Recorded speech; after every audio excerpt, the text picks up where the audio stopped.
تو مسلمانوں کو تو کوئی اقتدار دنیا کا شفٹ نہیں ہونے والا، لیکن جو دنیا کی دوسری اقوام ہیں ان کو یہ اقتدار بہرحال شفٹ ہوتا ہوا نظر آ رہا ہے، اور اس سے ایسا لگتا ہے کہ مڈل ایسٹ میں اور فلسطین کے تنازع میں بہت بڑا فرق جو وہ پڑنے جا رہا ہے، کیونکہ جو اسرائیل کی بدماشی ہے وہ ساری اس ویسٹرن اقتدار کی وجہ سے قائم ہے، کیونکہ آگے سے کوئی ریزسٹ کرنے کے لیے تیار نہیں ہے، آگے سے الٹرنیٹ جو آپشن ہے وہ موجود نہیں ہے۔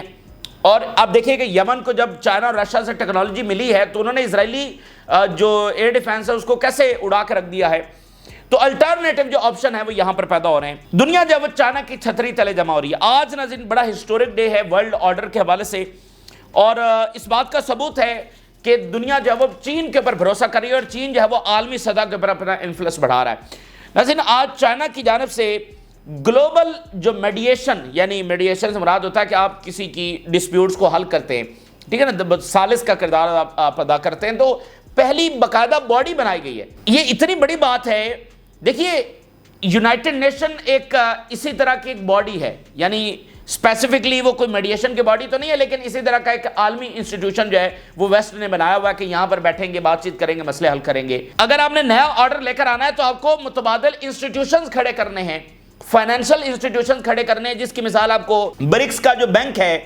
وہ نظر آ رہا ہے کہ ورلڈ بینک اور ان کے مقابلے میں یہ فائنینشل انسٹیٹیوشنز کھڑے کیے جا رہے ہیں، تو اسی طرح باقی انسٹیٹیوشنز بھی کھڑے کرنے ہیں۔ تو آج ایک میڈیشن باڈی جو ہے وہ بنائی گئی ہے جس کے اوپر 30 ملکوں نے ابتدائی طور پر سائن کر لیا ہے، اور اس میں گلوبل ساؤتھ کے ملک جو ہے وہ زیادہ شامل ہیں، اور انہوں نے کہا ہے کہ اب ہمارا جو بھی ڈسپیوٹ ہوگا، ہمارا مسئلہ یونائٹڈ نیشن حل نہیں کروائے گا، امریکہ کو بلانے کی ضرورت نہیں ہے، برطانیہ کو بلانے کی ضرورت نہیں ہے، بلکہ کون حل کروائے گا؟ ہم کس کو اختیار دے رہے ہیں، ہم کس کو ثالث مان رہے ہیں، ہم کس کے اوپر ٹرسٹ کر رہے ہیں؟ چائنا کے اوپر۔ 30 ملکوں نے اس کے اوپر سائن کر دیے ہیں۔ یہ ابتدا یعنی آج اس کا افتتاح ہوا ہے یا لانچنگ جو بھی اس کو کہہ لیں، اس کی سیریمنی جو ہے وہ ہانگ کانگ کے اندر ہوئی ہے، جس کے مہمان خصوصی جو ہیں چائنا کے فارن منسٹر تھے، جو بہت بڑے یعنی کہ چائنا کے جو ٹاپ عہدیدار ہیں ان میں چائنا کے فارن منسٹر ہیں، بڑے پالیسی میکر، اور ان کی سے ہے، تو چائنا کے فارن منسٹر جو ہیں وہ یہاں پر موجود تھے، اور انہوں نے باقاعدہ فارملی اس کا آغاز کر دیا ہے،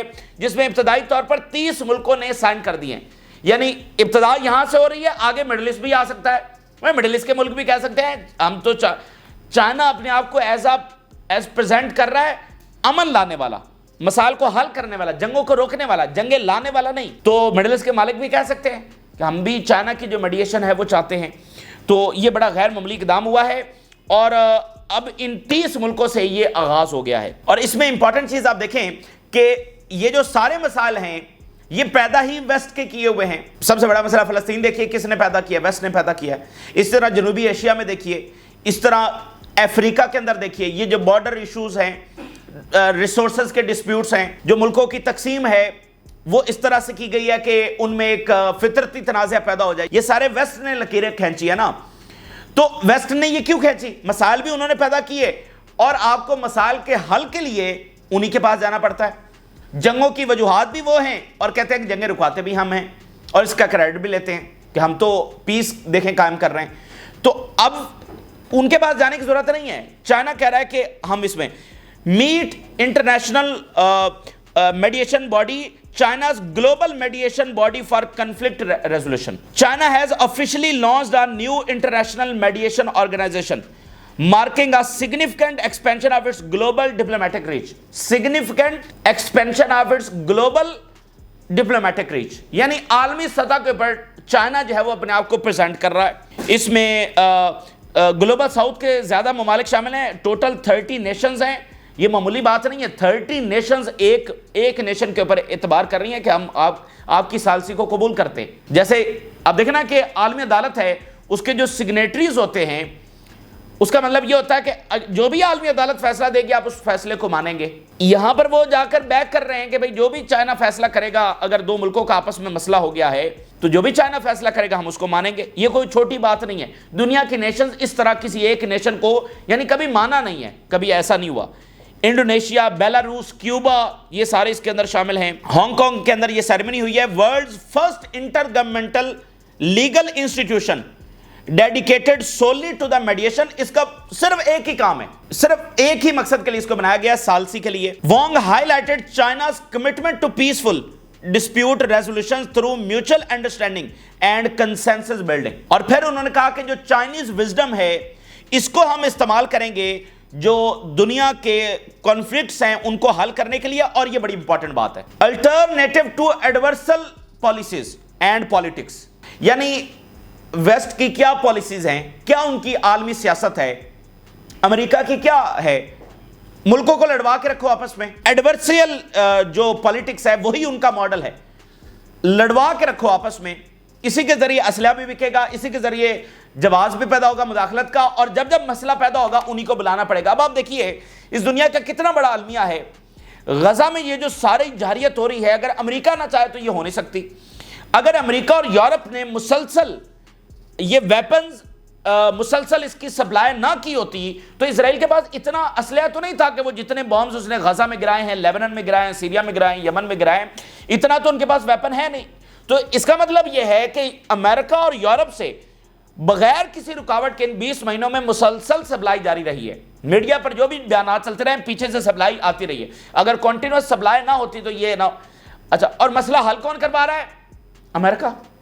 مطلب مسئلہ پیدا کرنے والا بھی امریکہ, اس کی وجہ سے جنگ ابھی تک جاری ہے, اور مسئلہ حل کروانے والا بھی وہ. لیکن آپ کچھ کر نہیں سکتے, کیا کریں گے؟ تو ایڈورسریل پالیٹکس مطلب دیکھیں چین ایک ایک لفظ جو ہے وہ بولتا ہے تو تول کر بولتا ہے اور سمجھ, تو ایڈورسریل جو پالیٹکس ہے وہ ہم نہیں کریں گے. اور انہوں نے کہا کہ اب وقت آ گیا ہے کہ جو زیرو سم مائنڈ سیٹ ہے کہ ایک جیتے گا اور ایک ہارے گا, you lose and I win, اس سے اب نکلنا ہوگا.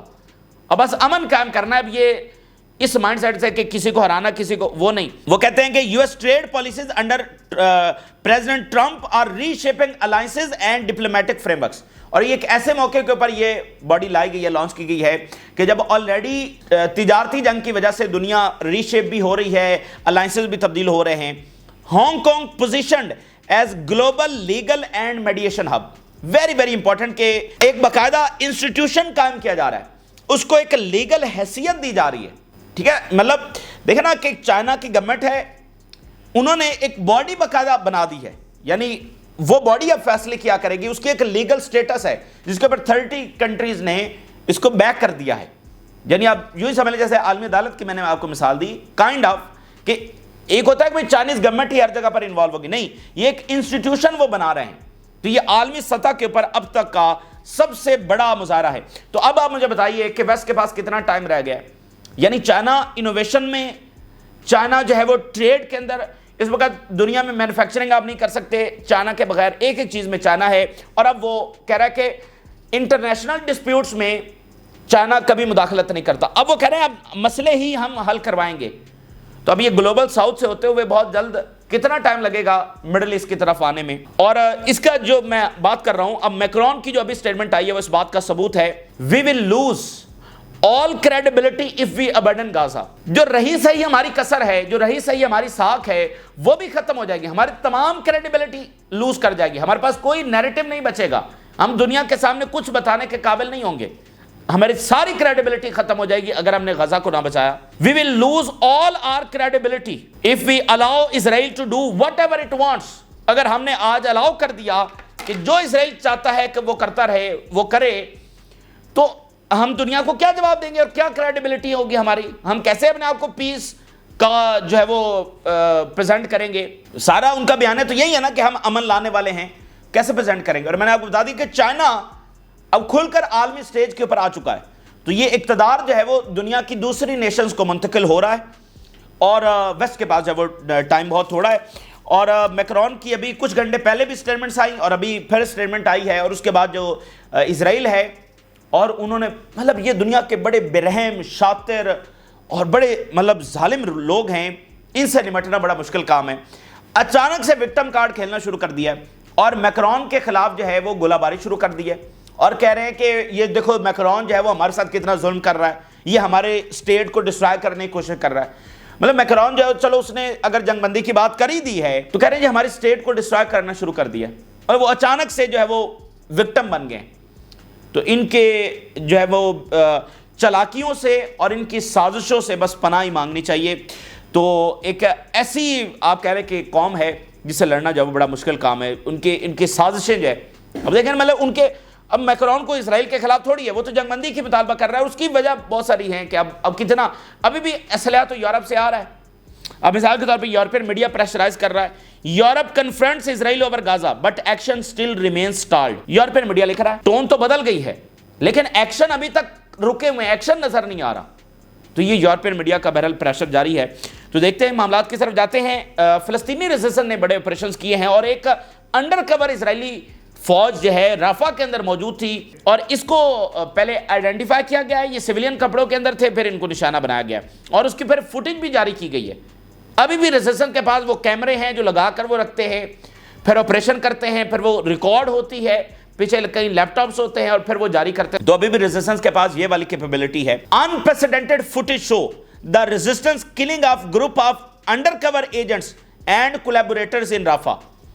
These agents were assisting Israeli army in searching homes and tunnels, examining them for explosives, pursuing resistance fighters. Qassam Brigade fighters targeting a group of undercover Israeli soldiers east of Rafah, blowing up a booby-trapped house in undercover force east of Rafah, resulting in deaths and injuries. ایک گھر کو پھر جہاں پر ان کی یہ داخل ہوئے ہیں اور وہ آلریڈی بوبی ٹریپ تھا اس کو جب وہ اڑا دیا گیا. It has been revealed that the undercover force is the Israeli agent conducting sweeps, monitoring resistance fighters and plundering aid. اب آپ ان کے کام دیکھیں کہ وہ جو ایڈ یہ خود داخل کر رہے ہیں برائے نام، اس کو بھی یہ لوٹ رہے ہیں اور وہاں پر یہ ریزسٹنس فائٹرز کو جو ہے وہ مانیٹر کر رہے تھے ان کی موومنٹس کو، اور تو ان کو جب نشانہ بنایا گیا اور اس کی فوٹیج بھی جاری ہوئی. یہ ایک بڑا آپریشن اس وقت کیا گیا ہے. اور ناظرین یہ جو ایڈ والا معاملہ ہے نا، یہ بڑا برہم معاملہ ہے. ایڈ کا جو سکینڈل سامنے آ رہا ہے وہ بہت ہاریفک ہے. اب دیکھیے یہ کتنا بڑا المیہ ہے کہ دا سو کال سوفسٹیکیٹڈ آرمی،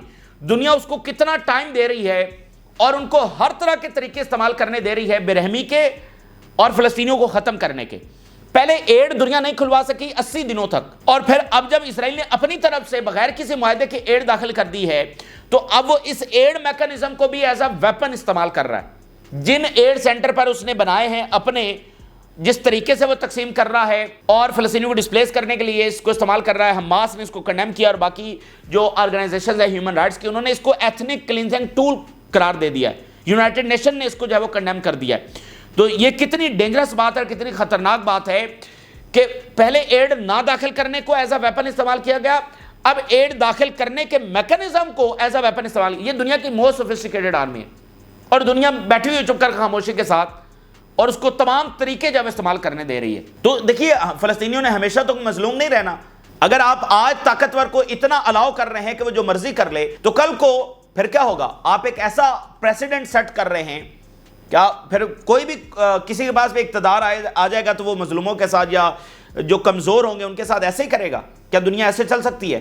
کیا دنیا کو ایسے پیسفل اور سیکیور بنایا جا سکتا ہے؟ The mechanism we are witnessing for bringing aid into Gaza constitute a criminal manipulation of civilians' needs and imposition of reality that serves the occupation. تو یہ حماس کے کنڈیمنیشن بھی آئی ہے. اور ذرا بین گور کا سٹیٹمنٹ دیکھیے. Ben Gvir to Netanyahu, time to go in with full force into Gaza. اب پتہ نہیں کون سی فل فورس ہے جو ابھی رہ گئی ہے جو استعمال کرنی ہے. تو آپ ذرا ان کے کام دیکھیے. اور یہ ایک ایک دن جو گزر رہا ہے اب مڈل ایسٹ کے اوپر تو مسلسل پریشر ہے، یورپین کے اوپر بھی پریشر ہے. ان کا اپنا میڈیا کہہ رہا ہے کہ جب آپ ریکگنائز کر رہے ہیں کہ جینوسائیڈ ہو رہی ہے تو پھر آپ روک کیوں نہیں پا رہے ہیں؟ اور کہیں نہ کہیں سے اسلحہ ابھی بھی آ رہا ہے. دیکھتے ہیں یہ معاملات کس طرف جاتے ہیں. لیکن ایک بات طے ہے کہ یہ بڑی جنگوں کی طرح معاملہ چلا جائے گا اگر اس کو بہت جلد نہیں رکوایا جاتا. ادھر آپ دیکھیے جو یوکرین کا مسئلہ ہے یورپ کے لیے وہ بہت بڑا مسئلہ ہے. اس سے ان کی اکانومی، ان کی سیکیورٹی، ساری چیزیں ان کی اٹیچ ہیں اور وہ ایک فلیش پوائنٹ بن چکا ہے عالمی جنگ کا. پیچھے ایک بیک گراؤنڈ موجود ہے یوکرین کی جنگ کا، ایک پیچھے 30 سالہ بیک گراؤنڈ موجود ہے. یعنی نیٹو کی ایکسپینشن ویسٹ نے نہیں روکی جس کا نتیجہ یوکرین وار نکلا. اب یوکرین وار میں بھی وہ اس کو سیز فائر کی طرف نہیں جا رہے ہیں بلکہ یوکرین کو لانگ رینج ویپن دینے کی بات کر رہے ہیں جو ماسکو اور ڈیپ انسائڈ ہیٹ کریں گے. اور پیوٹن اس حوالے سے کلیئر ہے اور اس نے یہ بات بھی کی ہے. اس سے پہلے جب بائیڈن کے آخری ٹائم میں یہ بات ہو رہی تھی تو پیوٹن نے کہا تھا کہ ہم نیوکلیر استعمال کریں گے. اس کے بعد یہ سارے پیچھے ہٹ گئے تھے. ٹھیک ہے، کیونکہ پیوٹن نے جو نیوکلیر کی بات کی تھی اس کا مطلب وہی تھا وہ جو کہہ رہا تھا کہ واقعتاً وہ نیوکلیر استعمال ہو جائے گا. اس لیے بائیڈن اور برطانیہ کے پرائم منسٹر سارے پیچھے ہٹ گئے. لیکن اب یہ مسئلہ دوبارہ آ گیا ہے اور اب جرمن چانسلر انہوں نے سب سے پہلے بات کی کہ لانگ رینج، اور یہ بھی بات آئی کہ